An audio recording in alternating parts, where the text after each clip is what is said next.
So ayun po no, what's up sa inyo mga pangat at welcome back to our channel. Magandang umaga, tanghali, hapon, gabi, kung anong oras nyo man trabaho mga pangat yun. At may pupuntahan tayo. Sa mga magko-comment dyan, baka sabihin nyo naman, marami naman daldal mga pangat no? Hindi naman direct to the point. Siyempre mga pangat, kumbaga sa labing-labing ng isang mag-asawa, kailangan meron munang rated PG to meron munang romansa, di ba? Hindi agad direct to the point. Alam mo yun, di ba? Kumbaga may palabok muna. Kaya samahan nyo muna ako. Mamaya natin pag-usapan nyo na sa title. Siyempre ikot-ikot muna tayo sa amin. Ilang araw na tayong hindi nakakaikot dito dahil sobrang busy tayo sa trabaho. Gawa ng siyempre pagdating natin tulog ka agad kasi pang umaga tayo lagi. Pagdating sa bahay pagod na. Kaya hindi na tayo nakakalibot mga pangat. So ngayong araw dahil day off natin, ililibot ko kayo. Update nga pala sa metro station na kahapon lang nag-open yung Ashib, Mashrek at saka Equity mga pangat. Kaya medyo back to normal na. Actually nag-post sila yung Dubai RTA sa 28 pa dapat bubuksan, no? Pero kahapon nag-open na sila kaya okay na, di ba?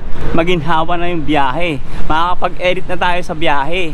Kasi itong mga past almost a month mga pangat, hindi tayo makapag-edit sa biyahe gawa ng nakaganyan tayo. Siksikan tapos yung mga mukha-mukha na ganyan. Hininga mo, i-inhale niya. Hininga niya, i-inhale ko. Pero mga pangat ang sitwasyon sa metro. Medyo nakakadiri pero yun talaga yun, wala ka magagawa. Kaya nung mga nakarang linggo medyo tinamaan tayo ng ubo kasi mga pangat nagkabarilan sa metro train. Nagkabarilan mga pangat, hindi tayo nakailag. Gawa ng syempre pagbuga ng ganyan, boom, wala kang mask, hindi ka na nakailag mga pangat. Kaya tinamaan tayo. Kaya ilang linggo rin tayo, hindi naman linggo. Kung napanood nyo sa Facebook, nagpa-check up tayo, no? Ngayon, namalat-malat tayo mga pangat. Tayo nagpa-check up, pero okay naman ngayon, okay na. 2 inom lang natin ng syrup. Gumaling ka agad tayo. Siyempre mga pangat, bakain tayo ng masustansyong pagkain Hindi tatagal sa atin yung mga ubo-ubo na yan, sipon-sipon na yan mga pangat. So yun, ang dami ko na naman dinaldal. Baka sabihin nyo na naman, kung ano na naman sinasabi ko. Pero mga pangat, siyempre, dahil nandito tayo sa Dubai, update na rin mga pangat sa inyo, no? Kung ano yung sitwasyon ngayon sa Dubai. At siyempre, yung night market, kahit na medyo mainit na, andun pa rin sila. Ayun, no? Diba? Bukas pa rin mga pangat ang night market ngayon. Actually, magjujun na. Ang temperature ngayon mga pangat, nasa na 30 plus. Nag-39 na So, kunting ano lang, 40 na yan. 3 buwan pa yan. May ngayon, di ba? June, July, August, September, almost 4 na buwan pa. October pa yan bababa. Kalahatian ng October. Doon pa yan bababa yung temperature mga pangat. Kaya ngayon, real summer na. Sobrang init na mga pangat. Kung sinasabi nyo mainit sa Pilipinas, hindi pa yan. Kasi dito mga pangat, kahit na gabi, madaling araw, parang tanghaling tapat. Humid, kalaban mo, grabe. So matagal ko na sinasabi yan, pabalik-balik na lang. So yun mga pangat pala, kaya ako sasama. May pupunta lang tayo, samahan nyo lang ako saglit. Tapos balik tayo sa bahay, pag-usapan natin yung kaninang nasa title, no? Para ituturo ko sa inyo mga pangat kung paano gamitin yung GCash na nandito ka sa UAE. Samahan nyo muna ako syempre para bago tayo dumating doon sa talagang pinaka na content, no? Kwentuhan, ututang dila muna tayo, no? Huwag kayong mainip, igagalaw kayo syempre. Tawid tayo, ito mga pangat, nasa pagitan nga pala tayo ng ano yan, doon yung Burakabat, dito naman yung Arriga, no? Nasa gitna tayo mga pangat dadaan para medyo malilim. Yun, kuya, oy, you know, skating man. So yung mga pangat, ito lang mga pangat yung sitwasyon dito pag umaga. Yan, di ba? Dito tayo sa pangat habang naglalakad tayo. Sagot muna tayo ng katanungan mga pangat. Yung tanong ni Johnny Josa, yung tanong niya mga pangat na, sir, pwede bang gamitin ang WhatsApp o video call dito sa UAE o dito sa Dubai? Matagal ko na sinasabi yan mga pangat. Marami na tayong nagawang video niyan, nagawang content niyan mga pangat na hindi pwedeng gamitin ang video call dito sa UAE kahit yung Facebook page or Facebook. Hindi pwedeng mag video call mga pangat. Depende na lang kung gagamit kayo ng VPN. Yan. Yun, sana clear na. So anyway, yun yung sagot. Hindi talaga siya pwede. Pero mga pangat, sinasabi ko hindi illegal ang VPN dito gamitin, no? So yun, ingat-ingat lang sa paggamit. Kung talagang para sa pamilya, gamitin nyo VPN sa bahay nyo lang para makapag-video call kayo or makausap nyo yung pamilya nyo sa Pilipinas. And then pag nasa labas kayo, nasa public kayo, tanggalin nyo na yan, i-uninstall nyo. Kasi minsan magkaroon ng random checkpoint, mahirap na, no? Magpa-fine kayo. So malapit tayo mga pangat, ito sa Arriga mismo, malapit tayo sa metro station. So, actually, pumunta tayo ng bangko dahil may gagawin tayo ron. Mayroon tayong lulunasang problema. Problema sa mga bagay-bagay na dapat nating ayusin, no? Mga pangat, syempre shoutout muna tayo. shoutout kay Jocelyn J. Ganal. Pa-shoutout idol from Abu Dhabi. Very informative content yon. Siyempre, inulit ko, pwede lang sir o kuya, wag na lang idol, no? Si Lord lang yung pwede nating idolin. Siyempre, maraming salamat sa iyong suporta from Abu Dhabi. Siyempre, shoutout sa mga taga Abu Dhabi dyan. Malapit tayo mga pangat. Hindi tayo pwedeng mag-video doon. Hindi ko na kayo pwedeng isama doon sa loob, no, mga pangat. So, siguro hanggang dito lang muna tayo sa labas. Dahil siyempre, pangat ko yun mga pangat. At hindi basta-basta ang bangko yun. Kumbaga, isa yun sa mga sikat na bangko rito sa UAE, no? So, ang ADCD or Abu Dhabi Bank, ano yun? Basta, hindi ko alam yung meaning. Init sa labas naman talaga, syempre. Syempre mga pangat, eto na.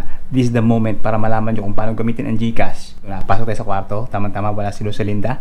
Pumasok siya at nagpaalalaman tayo na pwede natin gamitin yung kanyang munting opisina.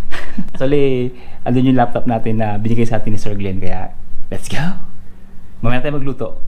Ututang dila muna tayo. Let's go! So yung mga pangat, nandiyan pala kayo. Kasi may nagtanong mga pangat sa atin. Ito, shoutout kay Lamberto Angel Reyes. Yun. Idol! Yun mga pangat. Inulit natin. Pwede na lang na kuya, sir, yung mga ganon. Yung mga ganon lang. Huwag na yung idol at saka lodi, ha? Yun. Siyempre sabi niya, tanong ko lang kung gumagana ba sa Dubai ang GCash Paymaya. Thanks. Maraming salamat. Dito, around the UAE, yung Paymaya at saka GCash, hindi siya gagana.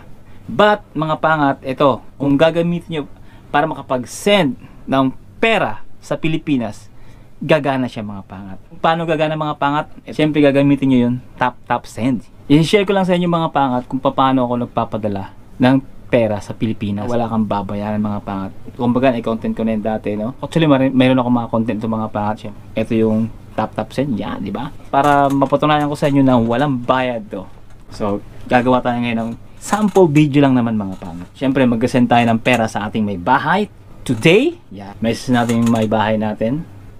So, yun mga pangat, iisa-isahin natin kung paano ko send yung pera sa Pilipinas na walang babayaran.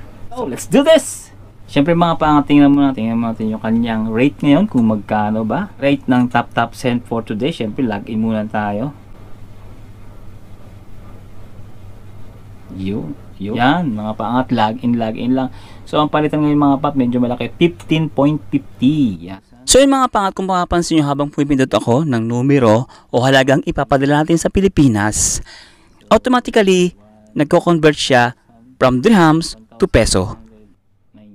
Mga pangat, magpapadala tayo ng 1,291 dirhams. Equivalent niya mga pangat is 20,000 pesos. So, may butal pa mga pangat, 10 pesos yata. So, click natin ng next. Yan. Kasi may mga pinapadala na ako ng mga relatives natin. Siyempre, automatic yan, may GCash. Kung wala mga pangat, may receipt, add new recipient. Yan lang yung mga pangat, yung pangalan at saka yung GCash number. Click lang natin yung ating may bahay. Yan. Sa putong ito mga pangat, may bracket kayong makikita. I-click nyo lang mga pangat ang presyo ng inyong ipapadala. Okay. Yan ang mga pangat, GCash niya, tapos yung ating account. Siyempre yung account kailangan nakabuild dito. Then, so, i-click natin yung pay with account. Tama-tama yung presyo, 1,291. And then, 20,000 equivalent niya sa Philippine money. Then, makikita nyo mga pangat, may add promo code dyan. So, pag gagamit nyo mga pangat yung promo code ko, makakuha kayo ng 10, 20, o 40, o 30 dirhams. Additional yun, hindi na kayo nagbayad. May nakakuha pa kayo ng additional income, di ba? Isang beses lang yung mga pangat pag ginamit yung ating promo code. So yun, ang promo code natin pala ito, yan. Roberto 862, yan. Add na natin, pay card, sending na. So yan ang mga pangat. Okay. Okay natin. So yan na, yun. So, ayan o. Oh, nakikita nyo, ha? Nakita nyo, only 5 minutes ago. Nag-send ng mga pangat oh. Ganong kabilis ang transaction, ganong kabilis today yan ha. O tingnan yung mga pangato at 16:17 military time yan eh. Tapos nag-transfer siya ng 16:17 din, ganon kabilis. Ano pang hinahantay niyo mga pangat? Sometimes din pa nagpapadala ako sa ibang mga relatives ko, sa parents ko, sa mga pamangkin ko mga pangat. Umabot din ng pinaka-maximum 3 hours. So 3 hours hindi naman siya big deal mga pangat. So yun mga pangat, di ba? Nakita niyo naman mga pangat kung gaano kabilis, di ba? Sana nasundan nyo at na-share ko sa inyo yung magandang balita. Actually, matagal na to mga pangat, matagal ko itong kinontent, kaya tap send nung nag-PS Cargo nga kami. So, isa to sa aming sponsor. Tamang-tama, padalahan ngayon, no? Para sa mga mahal nyo sa buhay, tipid mga pangat, sobrang tipid niya. At hindi na hassle, andito lang tayo sa bahay, di ba? Nagbo-vlog lang tayo, nakapagpadala tayo sa asawa natin, hindi na tayo kailangan bumaba pa ng bahay. Actually, yung pinadala natin sa Pilipinas, kulang pa. Ayun lang yung kaya natin ngayon sa ngayon dahil wala kapos sa budget dahil ganun talaga, kung sabi nga, kung maiksi ang kumot, kailangang mamuloktot. So yun lang mga pangat for today's video. Yun, di ba mga pangat, syempre sa mga gustong maintindihan kung paano gagamitin tap send mga pangat, syempre andyan yung link sa description, yung content na ginawa natin yan mga pangat. Panoorin yun para maintindihan nyo paano gamitin ng tama at kung anong bansa na pwede siyang gamitin yung tap send. Nandiyan lang mga pangat sa description yung link ng video. Syempre don't forget to like, share, subscribe bago ka pa lang. See you in the next one. Sana hindi kayo nainip.